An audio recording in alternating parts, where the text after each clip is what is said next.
It's Monday, July 20th, 2009. I'm Will, Rob's on assignment, and this is Political Lunch.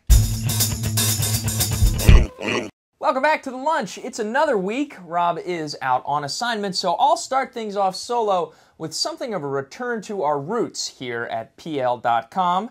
It's back to the campaign trail, although this time we're not picking a president, but instead we're deciding the future of our nation's healthcare system. Now that might sound like hyperbole, but don't tell that to President Obama, who today kicked off a week of campaigning on behalf of his healthcare reform plans, which are currently making their way through Congress in some form or another. On the left, we have the president and his allies who are determined to close the insurance gap that leaves some 45 million Americans without health insurance each year. Now, an equally high priority is reducing the overall cost of care. Our total annual spending on healthcare has increased exponentially in past decades with no real equivalent improvement in national health.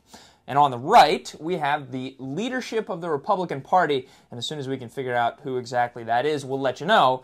But seriously, the GOP has aligned itself, for the most part, with the private health insurance industry. That, of course, is an industry determined to preserve its future by opposing a government-backed insurance alternative.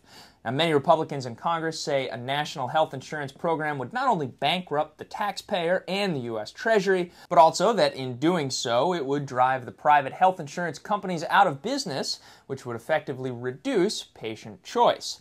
So while there are two competing schools of thought, it is worth noting that only one of those ideas includes an actual proposed solution to the predicament we're in, namely spending far too much on healthcare while somehow still managing to leave so many millions without health insurance.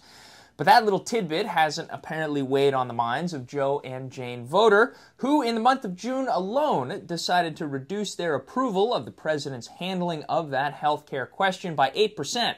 From 57 to 49. Now that's a significant drop in job approval, especially for a president who previously enjoyed all-around high marks. Now some of Obama's most vocal critics all of a sudden are governors from across the nation who worry that they'll be forced to share the cost of an expanded national program with the federal government. That's something they claim is currently impossible given the generally dismal state of state government budgets. Now, the chief concern is a possible unfunded mandate to expand the Medicaid program.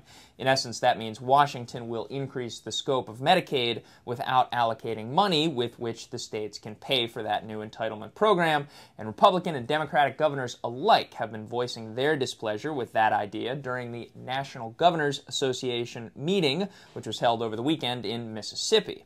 Now, I could go on about the healthcare debate, and don't worry, I will, but just not today. On Wednesday, we'll bring you the Cliff Notes version of the president's reform plan and the versions of that bill that are currently making their way through both houses of Congress. But in the meantime, we go now to Afghanistan, where things are not going particularly well. Over the weekend, Taliban fighters released a video showing a U.S. soldier who they are apparently now holding hostage.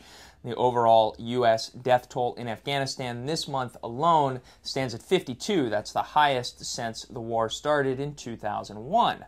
There's also now the thorny question of what to do with suspected al-Qaeda and Taliban fighters who've been captured by U.S. forces.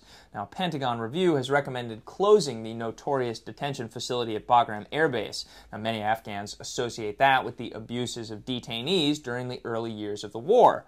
More of a concern, though, the Pentagon says, is the dismal state of the Afghan justice system. Jails are decrepit and overcrowded, abuse is common, and prisoners in Afghan jails are often recruited by Taliban and al-Qaeda extremists.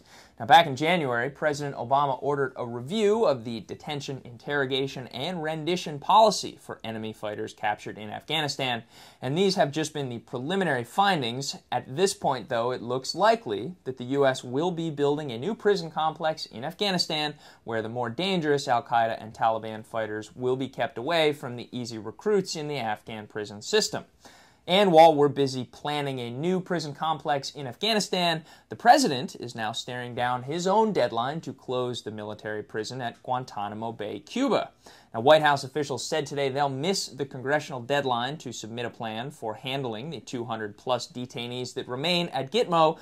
However, they still insist that the plan to close that prison is on track for January 2010. So we'll keep an eye on that story and all the other political news you need to know. Come back Wednesday for that primer on the healthcare reform plans. Thanks for watching. We'll see you then.